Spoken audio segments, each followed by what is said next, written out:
Assalamu alaikum wa rahmatullahi wa barakatuh. Bismillah alhamdulillah. Wassalatu wassalam ala rasulillahi sallallahu alayhi wasallam. Twebaza ekitiibwa Allah jalla wa ala akyatuwadde obuwangazi.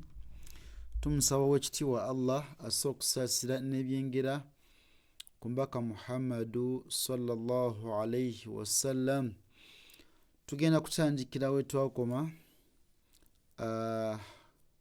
ku lunaku luli. Jjukira twasooka ne tuwummulamu nga tusoma amateeka agalamula nuuni ya sukuuni ne tanwiini, kubanga twabali tugeetaaga okutandika ne waakwono we tugenda okusoma. So ensonga lwaki kituwummuddemu nga twagala abantu basooke bayiga amateeka ago then tulumbe buto nateera. Twebaza ekitiibwa Allah okututambuza olugendo olubadde oluwanvu luno. Mbagamba nti tukyagenda mu maaso biidhinillahi tabaraka wa taala. Tukyali ku lesson ey'okumi n'omwenda. Mujjukire twasomako ku lesson ey'okumi n'omwenda ng'etandika paati yasooka nti bwe tusanga sukuuni ng'eri mu maaso g'okuwangaala kuno okutono okwa alifu waawu ne ya eyo sukuuni eba egenda kukola kikutta okuwangaala okwo. Oba mujjukira bulungi eddayo ku lesson yaffe eyo ey'okumi n'omwenda insha Allah ojja kiraba awali ebigambo bigamba nti fade la laf. Mujjukira ndowooza so kati wano tulaba nti wano waliwo sukuuni ku ddaali, wano waliwo alifu. Kitegeeza eno alifu egenda kufa, tetugenda kugisoma. So tugenda kugiiginowalinga, tetugenda kugikola ki kugisoma. Twandigambye nti fade, naye tugamba nti fade eno alifu nga teriiwo. Okitegedde? Netugamba fad'u lana. By the way, eno hamza sometimes ndi mistake okubeera ki okubeera ain naye hamza. So tugamba nti fad'u lana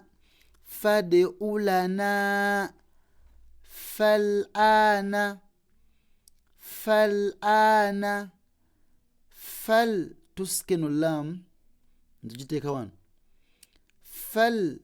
fal'ana then wano nitubuliza tukweka nuuni mu fa'u, twakiyise ikhfa'u alhaqiqi. Okitegedde? Netugamba nti fanfajarat so si fanfajarat naye fanfajarat bil akhirati. Bil eno sukuuni gyolaba wano bagipulesinga bubi, teri ku alifu eno, eri ku laamu. Ekitegedde? So bwebanga eri ku laamu neta alifu eno nekibeera bil a. Kati eno alifu bagiwangaaza na kano. Okitegedde? Kati ku alifu almaddi nekibeera bil ku laamu bil akhirati. Okirabye ndowooza? bil akhirati rizqan. Ekigambo kino bwe kiba mu makkati ga sentence, okwatula tanwiini eno omala kulaba nti wano mu maaso wano waliwo ennyukuta eya idhaaru ekukkiriza okwatula buno nga we twasoma. Kitegedde? Kati bw'okisanga at the end ku nkomerero yaki ya aya tugamba nti rizqa naye kati wano tugamba nti rizqan kubanga tuyiga bwizi kusoma. Tugamba nti rizqan ala mata mata, bala, bala, huda, huda. Twagamba nti eno ennyukuta si yawe yeba yau ng'ena dots bbiri wansi, oba neba yau emabega waayo kati nga n'okudaali nga waliwo kasra. Singa ebadde kasra eno eba nga terina butonyeza ebeera yau. So tugamba nti eba efuse alifu naye nga nsiriifu wano, kitegedde. Tugamba nti huda ragadan, ragadan. Kino tekimu ne kino, kitegedde nti singa wano wabaddewo ennyukuta etukkiriza okwolesa buno twandigambye nti ragadan, kubanga maaso waliyo ennyukuta ya idhaaru twazisoma, kitegedde. Naye engeri gye tukyayiga just gamba nti ragadan, ragadan. Naye singa kibadde ku aya at the end twandigambye nti ragada, ragada, okitegedde. Aba, aba, shay'an, shay'an, lishay'in, lishay'. Lwaki alifu eno tebagisomye? Twandiga nti lisha negiwangaza naye bagirese olw'ensonga ya sukuuni eno ku yau, kitegedde. Kati eno sukuuni egisse nekibeera lishay, lishay, so si lishay, okitegedde. Tugamba nti lishay'in, lishay'in, yai asu, same story. Yai, yai eno alifu efa nosoma ya eriko sukuuni. Yai, yai asu, yai asu, wajia,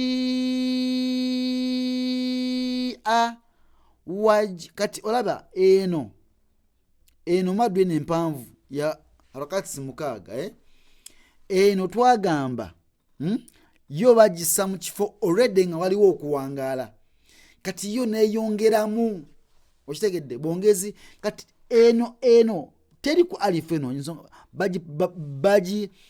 bagi placinga bubi, teri ku alifu wabula eri ku yau eno maddi, ntegereka.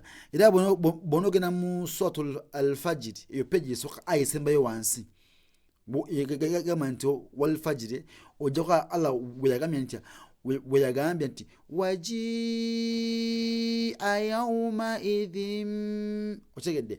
Kati wano tugamba eno maddu eri kuno, so eyongeramu eno obuwanvu. Era obikula Quran ojja kugisanga ng'eki ng'eri ku kikuyau, so si ku alifu. Eno alifu teriiwo, just bagisawo mu kigambo in writing but it is not pronounced. Wajia, awa, awa, okirabye.